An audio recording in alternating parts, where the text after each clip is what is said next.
From the station working for you, this is Good Morning Indiana, streaming now. It is 5 o'clock here on your Wednesday. Good morning to you. I'm Lauren Casey. Lauren, good morning. I'm Rafael Sanchez, and here are your headlines on this October the 14th. Hoosier voters will not be getting an extension on those absentee ballots. We're working for you with what you need to know to get your ballot in on time. Central Indiana County seeing a large increase in early voters this election. Our own Kelsey Anderson shows us how the polls in Hancock County are handling that new surge. And 34 states, including Indiana, continuing to see an increase in COVID-19 cases, where the Hoosier state now stands, and new insight into super spreader events around the country. And here at 501, I want to thank you for joining our team on Good Morning Indiana. We are halfway through our work week, and Rafael, it's great to see you this morning. It is great to see you as well, Lauren. And as you know, I started watching the newscast at 4:30 in the morning. Yes, and as you can imagine, my surprise when Todd Clausen starts with short jokes at 4:54. I just want to make sure that we congratulate this young lady who is among the tallest in the world. And Todd, I am proud that she is so tall. Listen, the fact that I'm about the height of Napoleon does not matter. I'm okay with my height. I'm good. I'm good here in Johnson County. Yeah. And Todd, I always appreciate you starting off the day with a good laugh. We appreciate you, and we appreciate your forecast. Yeah, it is a good forecast, and I knew you were listening, Rafael. That's kind of why I threw it out there.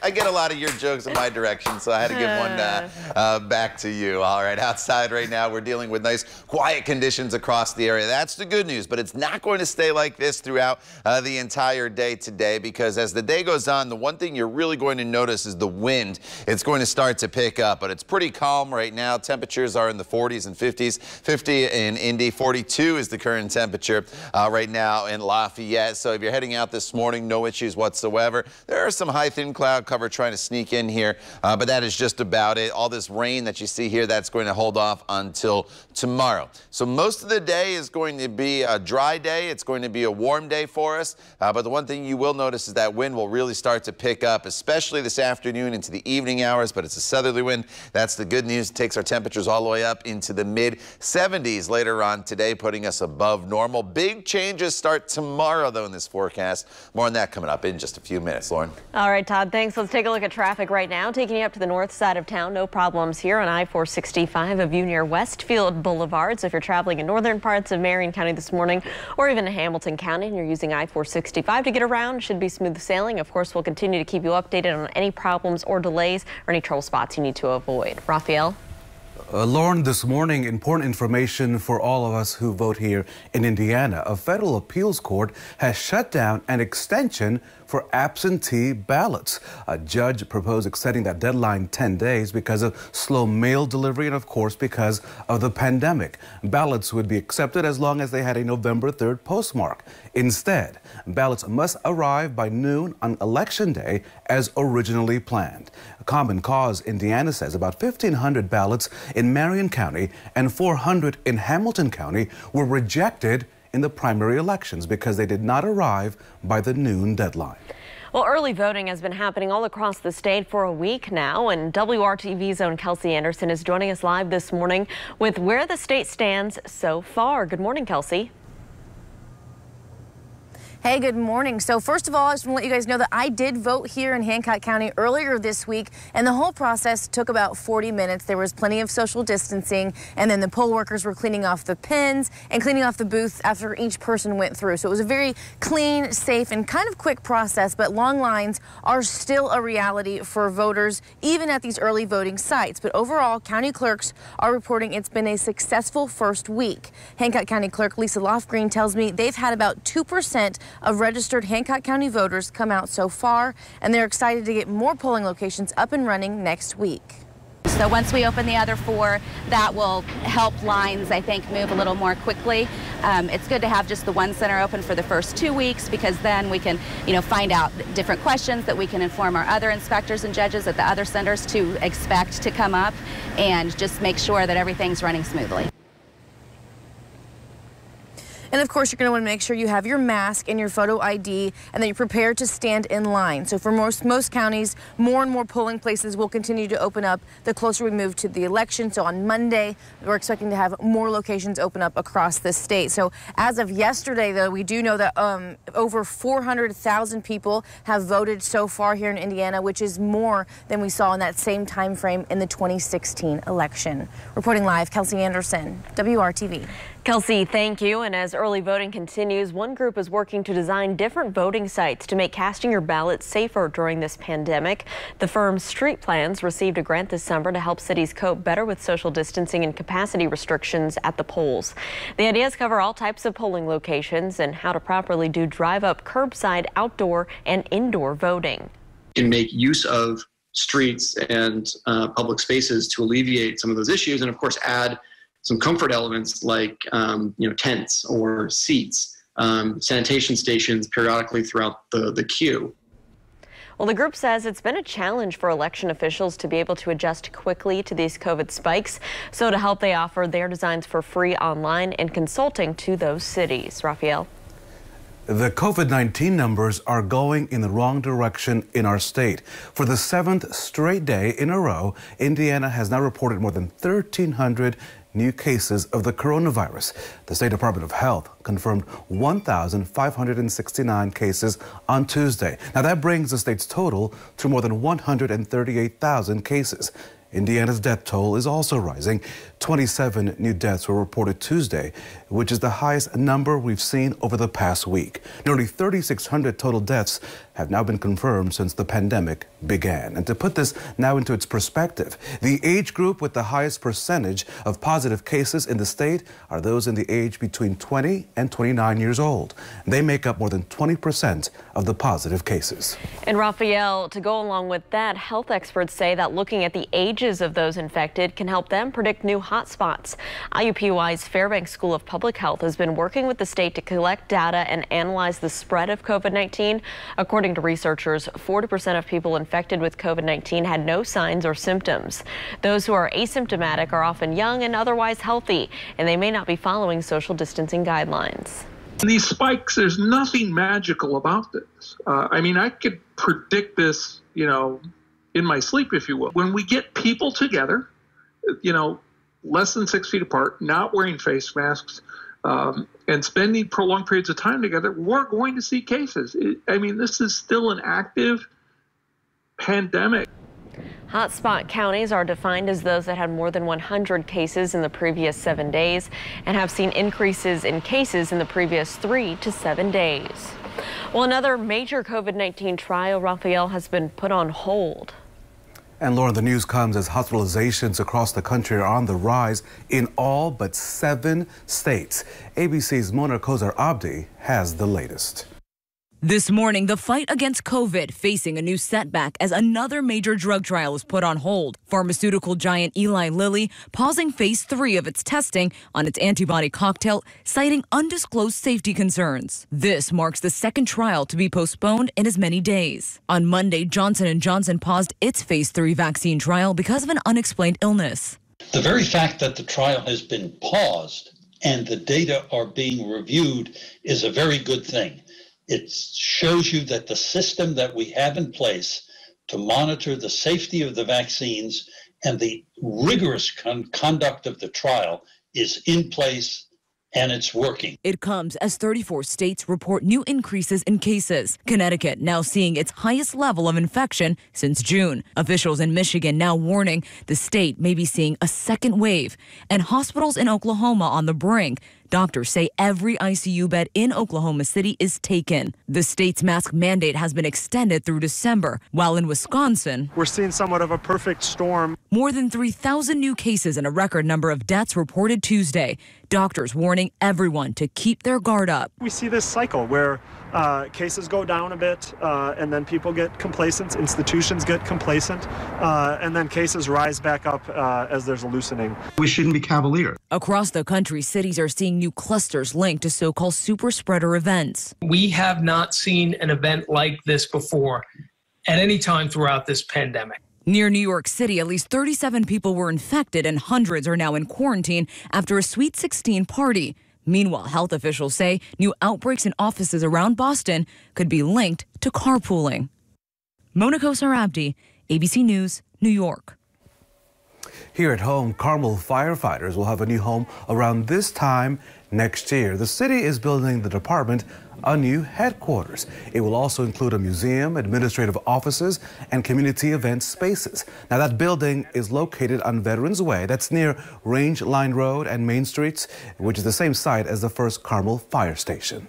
In 1950, Carmel firefighters, it was an all-volunteer group. They were paid per run when they would actually respond in the community. Those volunteers actually pooled their money together, purchased the supplies and the materials that were needed to build the very first fire station in the city of Carmel. It was built on this location, so from our perspective, this is hallowed ground because this is really where the fire department started. The new facility is expected to be completed by next fall. It's all part of Clay Township's $60 million park and public safety impact projects. Well, in Hiring Hoosiers, we're learning about a free program for Marion County residents who have been impacted by COVID-19 in some way. Prepare for careers in high-demand industries. So listen up. The group Washington Township Adult Education is offering courses that provide training for a wide range of positions, including dental assisting, construction, and IT specialists. People who do not have a high school diploma can take the high school equivalency test for free. Adult basic education classes are also offered for free to help prepare for the test. And if you want to enroll or learn more information, you can go to indyadulted.com. Time now for a check of our forecast. And Todd, we know some kids are on fall break, but some are heading to the bus stop today. What do they need to know? Yeah, if you are heading to the bus stop, or maybe you're just heading off to work, this forecast applies for you as well. We are dealing with nice and quiet conditions across the area this morning. Temperatures on the cool side. Don't want the jacket as we're averaging right around 50 degrees with partly cloudy skies. But as the kids come home at 74 degrees, by all means, send them outside. Let them burn off some energy. The one thing you will notice throughout the day today is the wind will kind of pick up as the day goes on. The strongest winds are not until this evening, but we will be dealing with these gusty winds as we go not only into the evening hours, but the overnight hours. The thing, though, is the winds are going to change direction. It's a southerly wind today, taking us up close to that 80-degree mark. The winds will change tomorrow morning. The winds will go to a northwesterly direction, and look what that does to the temperatures. Temperatures drop throughout the day tomorrow and then stay below normal all the way through the weekend. We'll talk more about your 7-day planning forecast in detail coming up when Good Morning Indiana continues. Stay with us. We're back in just a couple minutes. Good morning to Lebanon, Mooresville, and Anderson on this Wednesday. Another neighborhood in central Indiana is losing its grocery store. Kroger now closing its Broad Ripple location. We're told that will happen within the next 30 days or so. The company says the store has not made a profit in several years. The closure will mark the end of a long era. The Broad Ripple Kroger store opened back in 1954. So it's going to be a big loss to this community. I know the Kroger seems to be building these big superstores now, and there are a couple not too far from here, but this is going to be a big loss to the community. It's disappointing they're going to close the store. I mean, it's a nice neighborhood market for me. I can just walk and get my groceries and things like that. This Kroger's been here for a really long time, so it's sad to see it go. Kroger says nearly 40 associates work at that Broad Ripple location, and they will be offered other positions at other locations in Indianapolis. Lauren? Raphael, a shocking find now beneath the water of Geist Reservoir in Fishers. A car stolen more than 30 years ago. So a local fisherman told the Fishers police that he possibly found a car in the Geist Reservoir by the Fall Creek Bridge. After a dive team went in, they discovered this 1987 Chevy Camaro that had reportedly been stolen back in July 1988. They found the vehicle upside down in several feet of silt. Police say, unfortunately, the owner is now deceased and was never able to find out what happened to their car. Look at that, Raphael. That's a pretty crazy story. Wow, that is quite a find there. Lauren, new information this morning about the people who plotted to kidnap Michigan Governor Gretchen Whitmer. The FBI says she was not the only target of this plot.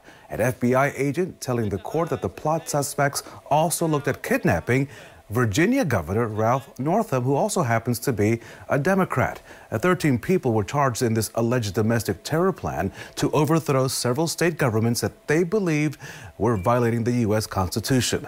The group allegedly targeted Michigan and Virginia's governors because of their COVID-19 lockdown orders. So millions of Americans who receive Social Security will get a little extra in their monthly checks starting next year. Starting in January, the payments will go up about $20, so the average payment will be $1,534. The changes to account for the rising cost of living. Those who receive Social Security disability benefits will see an extra $16 a month. About 70 million Americans receive Social Security benefits.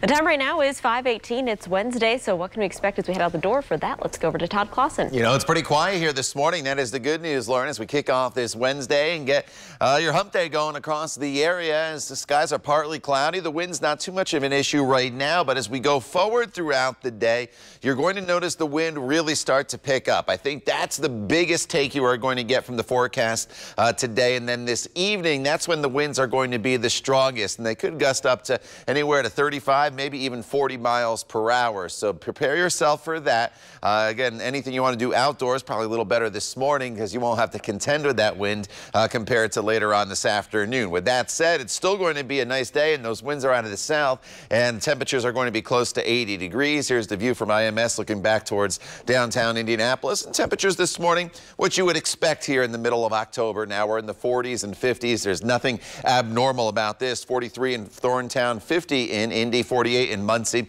Richmond, you have 44 degrees, and 46 degrees is the current temperature in Bloomington. And our temperatures are going to hold pretty steady here the next couple hours. But the one thing you will notice today is our temperatures will start to climb very quickly across the area during the afternoon and then eventually into the evening hours. Skies are partly cloudy this morning, and there's definitely a little more in the way of high cloud cover today compared to yesterday. But yesterday there wasn't a cloud in the sky. It was absolutely picture perfect. So that's another change you'll notice this afternoon as well. But look at these temperatures going up into the upper 70s, close to 80 degrees. Lafayette 79, Frankfort at 78 degrees, 77 in Anderson, Shelbyville today at 79, 79 as well in Martinsville and in Crawfordsville, and then highs still right around 79 in Bloomington and in the Columbus area. Now tomorrow, things will be completely different. It's still very windy overnight tonight, and then throughout the day, the winds will diminish tomorrow. However, the winds also switch direction. So tomorrow, our high temperature occurs pretty early in the morning. In fact, we're probably in the 60s after midnight, and then by 8 a.m. to 57. And then as we work our way into the rest of the day, we're down into the mid-50s by tomorrow afternoon as the cold front comes through. So tomorrow's one of those days. Starts off warm, ends on the cool side, and then we'll have to deal with some rain showers as well, which is a good thing. We need the rainfall. And just like the other day, it's a band of rain that'll come through. This one, though, may linger a little longer. It's not going to go through as quick, so look for scattered showers to develop throughout your Thursday as well. Sets us up for a cool but sunny day on Friday, 57 degrees. Morning lows both Friday and Saturday morning, though, in the mid-30s. And then as we work our way into next week, you see much cooler temperatures as we stay in the 50s and 60s across the area. All right, Todd, thank you so much. Traffic is pretty quiet this morning as you're heading out the door this Wednesday. Here's a live look at your commute at I-465 and I-74. This is on the southeast side where you can see traffic is moving along up to speed. We'll continue to keep a close eye on your roads and let you know if there are any areas you should avoid as you head out the door. Raphael? So, Lauren, Facebook is now taking a stand against anti-vaccine campaigns. The social media platform says it's banning any ads that discourage vaccinations. It's an expansion of a current policy that bans ads promoting false information about vaccines. Facebook says it will still allow ads that advocate either for or against government policies around vaccinations. However, these will be classified as political advertisements and will need to go through an approval process. Well, Apple has finally unveiled its latest iPhone. In a virtual event, they released 4 phones in their 5G smartphone lineup: the iPhone 12, 12 Pro, 12 Pro Max, and the iPhone 12 Mini. I'm way behind on all these. The new line is thinner, smaller, and lighter than the iPhone 11. The standard 12 and Mini have 2 cameras on the back, while the Pros have a third telephoto lens. All are 5G equipped, which means they can connect to the fastest available high-speed wireless networks. As for the price, the cheapest is the Mini at $700. The 12 Pro Max starts at $1,100. Release dates for the new phones have not yet been announced. Raphael, I think I'm still on the 6, maybe the 8. I've lost track. I'm on iPhone 7, and I'm thinking, Lauren, the reason you read that story is because you are the most generous member of this news team. Yes, and so Todd Merry and I would Christmas. love for you. Thank you. Thank you. And Merry Kwanzaa and Hanukkah. So, but nonetheless, Lauren, some ideas. I like the blue one right there. Give me the blue one. That is sharp. Let's go down. And since we're still talking, Lauren, Good Morning Indiana continues right after this.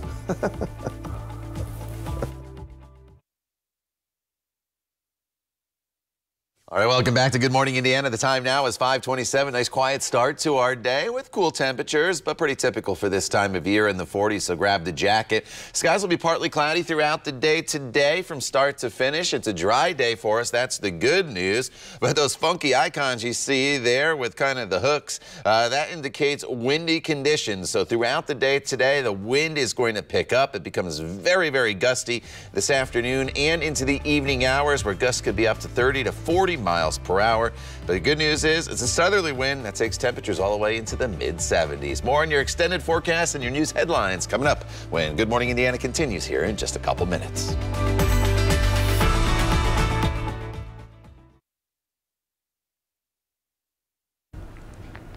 Well, enjoy the warm weather while you can. Now at 5:30, Todd's talking a major temperature tumble.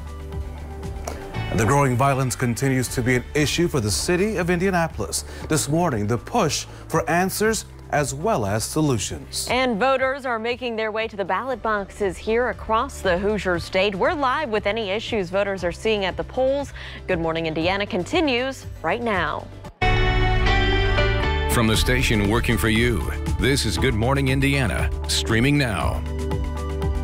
And here at 5:30, I want to thank you for joining our team on Good Morning Indiana. It is Wednesday morning. I'm Lauren Casey, and my colleagues Raphael Sanchez and Todd Clausen are standing by. Raphael, I hope you got outside yesterday. It was a beautiful day across our area. It was a beautiful day to take a bike ride there along the Franklin Greenway. But this morning, I was so happy to see, Lauren, that our good friend Todd Clausen found his suit jacket. I was going to be so worried about him. Heading outdoors today, it's somewhat brisk out there. I thought, I don't want my Todd to be cold on a Wednesday. Raphael, you can't make the same mistake twice. So right. I definitely made it. True.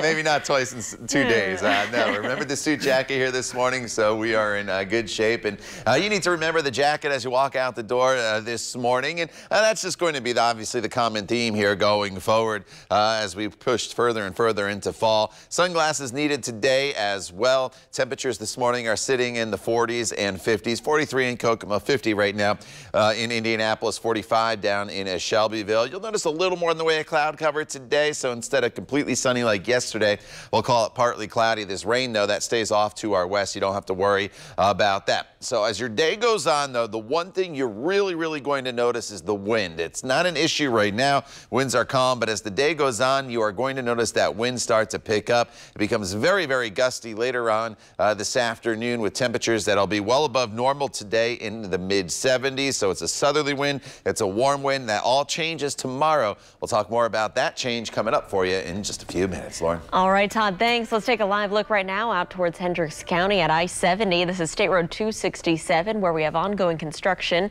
So keep in mind we have the on-ramps blocked from northbound and southbound State Road 267, hopping onto eastbound I-70 until early November. You can see traffic in this area is picking up this morning, but still traveling up to speed. So let's take you a little bit closer here towards the downtown area. This is in Indianapolis on I-70, a view here near Minnesota Street. No problems as you're heading into the downtown area this morning. Of course, we'll keep you updated. Raphael. Good morning to Fishers, Muncie, and Martinsville. Early voting has been happening across our state now for a week. And this morning, WRTV's Kelsey Anderson. She's live with where those voting positions stands. Kelsey, good morning. Hey, good morning. So millions of Americans have voted already in this year's election, and more than 400,000 Hoosiers have already cast their ballot for this November election, and we're only 1 week into early voting. So many Hoosiers across the state dealt with long lines, some people reporting poll workers not wearing masks, but overall county clerks are reporting it's been a successful first week. And Hancock County Clerk Lisa Lofgreen tells me they've had about 2% of their registered Hancock County voters come out so far. We've had steady lines all of last week. We voted. Our number at the end of Friday was 1776, which I love that number for, for voting. That's our independence. So that was in person. We've processed approximately 6,800 mail applications, and we've received about right around 4,000, just less than 4,000 back so far. So you want to make sure you have your mask and your photo ID and that you are prepared to stand in line. And for most counties, more and more polling places will continue to open the closer we move towards the election. So here in Hancock County, more polling places are expected to open on Monday. And I did early vote here in Hancock County earlier this week, and I can tell you it went by pretty smoothly. I got in line at 8 o'clock and I was done with the entire process by 8:40. There was plenty of social distancing, and the poll workers were cleaning off the booths and cleaning off the pins, and it was overall a very safe and quick process. Reporting live, Kelsey Anderson, WRTV. Thanks for the update, Kelsey. This morning, we are just 20 days away from the November election, and several organizations are working together on an effort to make sure that your vote counts. Right now, the group Project Protect the Vote, is recruiting thousands of volunteers across the country. They'll be on hand at polling sites to answer any questions, even provide attorneys if a voter runs into trouble casting a ballot. Those volunteers are not poll watchers, which are usually affiliated with a particular candidate. Instead, they're called poll monitors, and they're nonpartisan. It's even more incumbent on us, particularly wearing our nonpartisan hat, to make sure that the election runs smoothly, because we know that folks are going to be looking carefully. It's about making sure that every voter gets their ballot counted and their voice heard in our democracy. And that's really something we can all come together on. So if you have a problem at the polls, Protect the Vote has set up a nationwide hotline staffed by attorneys with the Lawyers Committee for Civil Rights Under Law. The number for different languages are on your screen right now. And if you'd like to volunteer as a poll monitor, you can go to protectthevote.net. And here are some key dates just ahead of the election to keep in mind. If you want to vote by mail, you must request your ballot by October 22nd, but you're encouraged to do so as soon as possible. And a federal appeals court has sided with the state of Indiana on the deadline to receive those absentee ballots, and so that means election officials must receive your ballot by noon on Election Day. For more resources and information about voting across central Indiana, you can go to the Vote in 2020 digital section of our website, WRTV.com. The time now is 5:36. The city of Indianapolis, as you know, has seen a surge in deadly violence this year, and IMPD is investigating 7 homicides from this past weekend alone. Metro Police reports 187 homicides, with 160 of them being intentional homicides. Tuesday, the mayor of Indianapolis, the Metro Police chief, and other city leaders addressed this urgent problem. Working for you, we asked what new ideas does the city have to stop the violence. The ideas themselves may not be brand new, but we're doubling down. We will continue to add more IMPD officers in 2021. We will continue to expand our community-based, beat-oriented policing. Mayor Hogsett specifically mentioned giving more funding to group violence intervention programs. The goal is to help stop violence before it begins. Now, this program has been hampered this year because of the pandemic, but the mayor says next year the city will increase funding for group violence intervention by more than $100,000. The site of yesterday's news conference you just saw there was at Rising Star Apartments. That's on the northeast side of Indianapolis. The complex is an example of how the city and community groups are working together to fight the violence. Nonprofit organizations like Community Action of Greater Indianapolis, Inc. recently received a $75,000 crime prevention grant from the Office of Public Health and Safety. They used part of that money to open a permanent office in that apartment complex. In that grant, we have Mothers Against Violence, who is a group that provides assistance to families who are unfortunately lost loved ones to gun violence. They have grief counseling, they are wraparound, and they're wonderful mothers themselves, and so they understand that pain. We have another partner involved in this, Growing Indie, that provides cognitive-based behavioral therapy to start changing mindsets, because if we're doing all this work and we're not touching mindsets in their families, it doesn't mean much. To put this in perspective, earlier this year, the city also increased funding for the Gun Violence Interruption Program. That aims to identify those most at risk of gun violence. So this morning, Metro Police are asking for your help in a hit-and-run investigation that critically injured a cyclist. Police say an SUV hit a person riding a bicycle on Sherman Drive and Pleasant Run Parkway on the east side just after 9 o'clock Thursday morning. Investigators released surveillance pictures of the SUV. It's described as a gold or tan late 1990s to early 2000s model Chevy Tahoe or GMC Yukon. Police say the vehicle has some unique features. The wheels are aftermarket, the side mirrors are oversized, and the hood has this raised area in the center. Lauren, turning now to the impact of the ongoing pandemic and its impact here in Indiana. The State Health Department now reports another day with more than 1,000 cases. 1,569 new cases of COVID-19 have been reported, and that brings the total number of Hoosiers who've contracted the virus to 138,104. State health officials also report 27 new deaths. To date, 3,595 Hoosiers have died with COVID-19. In Raphael, Indiana's 7-day positivity rate is now standing at 5.3%. The continuing rise in cases has prompted Chicago health officials to add our state to its travel quarantine list. That means anyone visiting or returning to Chicago from Indiana must quarantine for 14 days upon entering the city. North Carolina, Rhode Island, and New Mexico were also added to that order on Tuesday. The emergency travel order now applies to 25 states and Puerto Rico. Chicago residents are strongly advised not to travel to the states on that list. Those in violation of the order could face fines of $100 to $500 per day or up to a $7,000 fine. The order goes into effect on Friday. And we expect to get an update from state health officials later this afternoon. As of now, we remain in stage 5 of Governor Holcomb's back on track reopening plan, and that statewide mask mandate is still set to expire on Saturday as of now. You can find updates both on air and online at WRTV.com.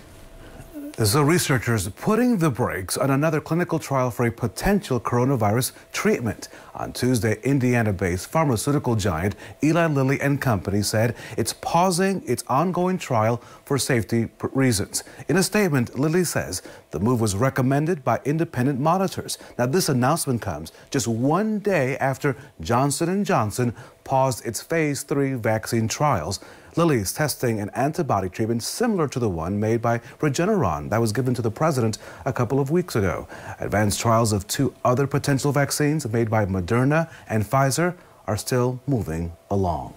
On this Wednesday, if you head outside right now, don't forget that jacket. But enjoy the day, right, Todd Clausen, because it will get cooler. Yeah, you know, it is going to get much, much cooler as we go forward in this forecast, and that's why you need to take advantage of today, even though it's going to be fairly windy. I've had a lot of people, Raphael, ask me on social media, when's our normal first freeze? And we've had a frosty morning here or there, and I think we'll have a couple more going forward. But as far as the normal first freeze, on average for the city of Indianapolis, that happens on November 2nd, so a little over a half a month away. April 16th is normally the last freeze. So today, as we mentioned, is going to be a really warm day. We're going all the way up to 79 degrees for your high temperature with those strong southerly winds. By the time we get to Saturday morning, we're looking at about 35 degrees as your temperature in Indianapolis. Outlying areas, though, have the potential to maybe get to that first freeze so far for this fall season. So that's something we'll have to keep an eye on as we get into the weekend. One of the reasons why it's going to cool down, there's a cold front to our northwest. As this comes through tomorrow, there's going to be some showers as well. We'll talk about those rain chances for you coming up in just a couple minutes. Todd, thank you. Confirmation hearings for Supreme Court nominee Amy Coney Barrett will continue on Capitol Hill later this morning. Still ahead, we're looking at the 11-hour marathon happening on Tuesday, which at some points got really personal. And that story and much more on this Wednesday morning right here on WRTV.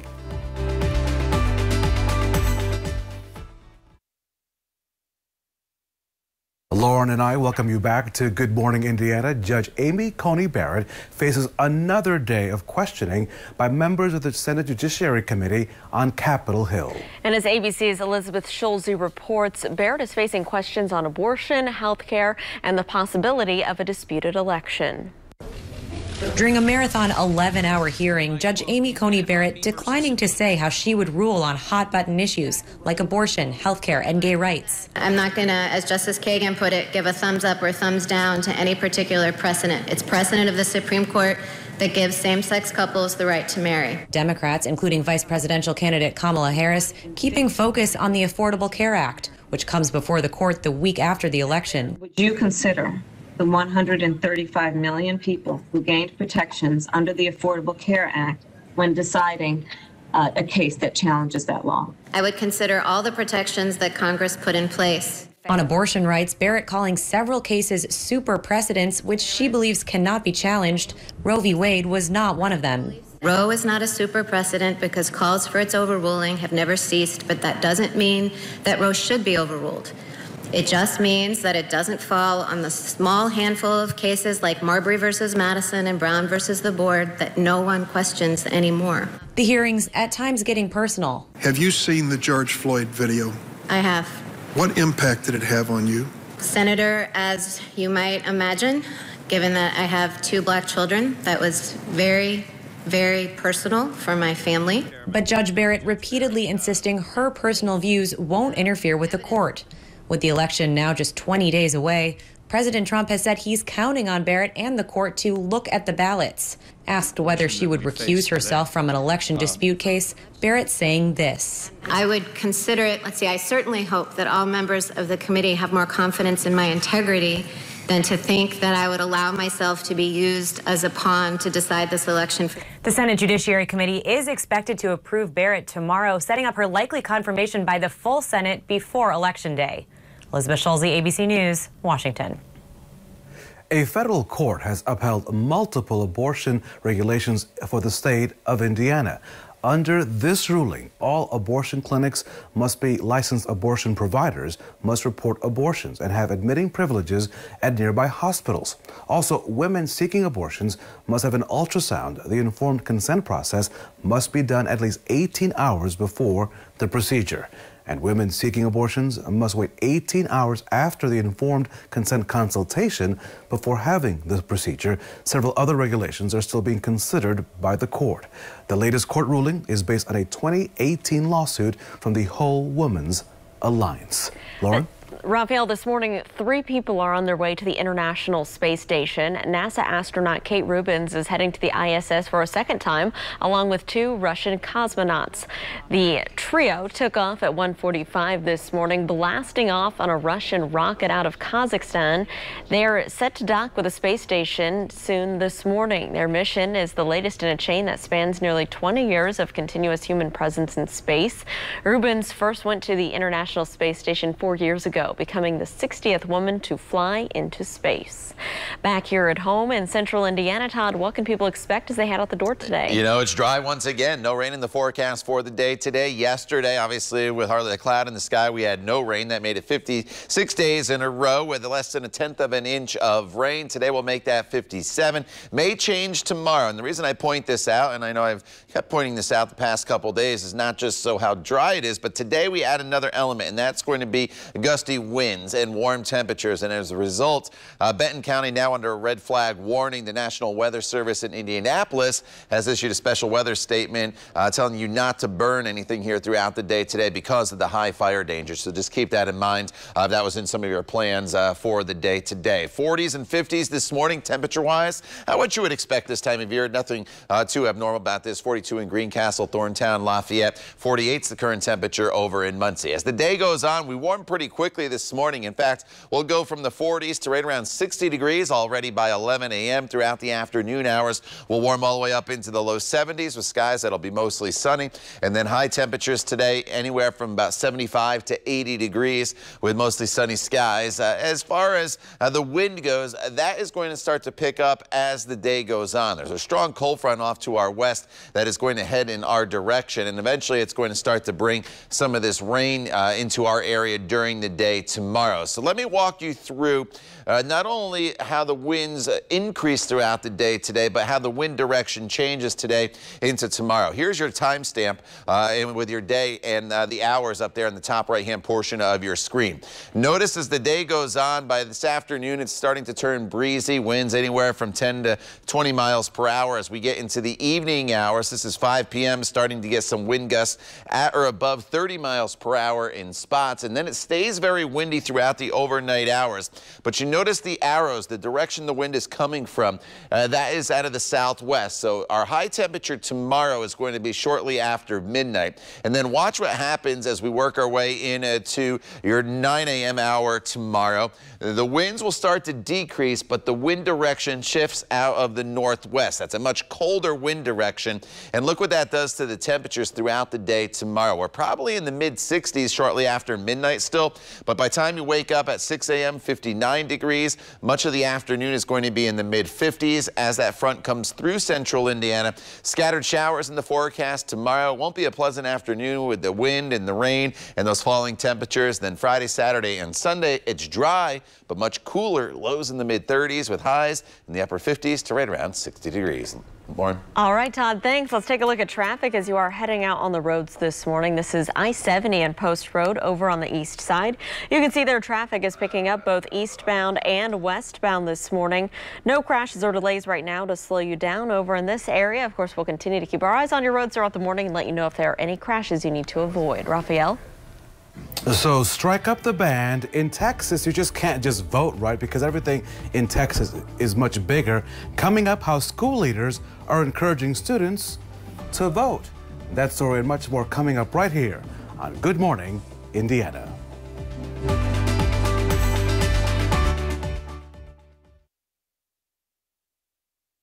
So early voting just got underway in Texas, and one school is bringing the band, the whole band, to get voters to the polls.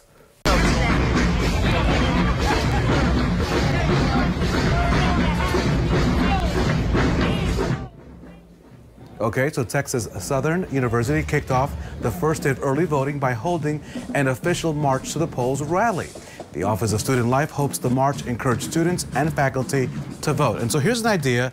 Lauren used to play the drums, Todd the trumpet, I used to play the baritone sax, but I'm no Kenny G, and our Cornelius Hawker on night side, he plays the clarinet. I say we all set up outside the city county building and bring it. Let's get the vote out. Oh, that was a long time ago, Raphael. We can make the music. We got it. We could be the symphony. Come on. Love it. At this point, I might be like the 5-gallon white bucket banging the drumsticks on the top of we can do that. We can handle that. Guy. I might be able to handle that, but it's been a while since I picked up the old trumpet. All right, outside right now, 37 in Logansport, 49 in Indy. Radar is quiet, no rain today, but the thing you will notice is the wind. It'll really pick up as the day goes on. By this afternoon, this evening, gusts maybe up to 40 miles per hour. We'll break down today's forecast and look ahead coming up when Good Morning Indiana continues right here on WRTV.